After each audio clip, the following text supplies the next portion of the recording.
வாக்காளர் பட்டியலில் பெயர் காணாமல் போகும் பிரச்சினை உச்சகட்டத்தை எட்டியுள்ளதாக மாநிலங்களவை உறுப்பினர் கமல்ஹாசன் தெரிவித்தார். சென்னை விமான நிலையத்தில் செய்தியாளர்களிடம் பேசிய அவர் தெருநாய்கள் பிரச்சினை குறித்தும் தெரிவித்த கருத்துக்களை இப்போது பார்ப்போம். ஓட்டு காணாமல் போனது, பேர் காணாமல் போனதெல்லாம் ரொம்ப நாளாக நானே சொல்லிட்டு இருக்கேன். நீங்கள் கேட்டிருப்பீங்க. என்னோட பேரே காணாமல் போயிருக்கு. அப்புறம் போய் கேட்டு கரெக்ட் பண்ணிக்கிறது அது ஒரு சின்ன விஷயந்தான். அதை விட பெரிய குற்றங்கள் நடந்ததாக எங்களுக்கு சந்தேகம் வந்தபோது நாங்கள் கொண்டு போய் லெட்டர் கொடுத்துருக்கோம். இதெல்லாம் நடந்துக்கிட்டே இருக்கு. இப்போ அதோடைய உச்சகட்டமாக ஒரு விஷயம் நடந்துகிட்டு இருக்கு.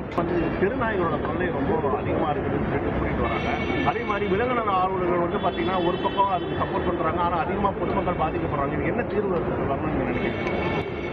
தீர்வு ரொம்ப சிம்பிளுங்க. அதை விஷயம் தெரிஞ்சவங்க, உலக சரித்திரம் தெரிஞ்சவங்க, சமூக சுகாதாரம் என்னன்னு தெரிஞ்சவங்க, கழுதை எங்கே காணான்னு யாராவது கவலைப்படுறாங்களா?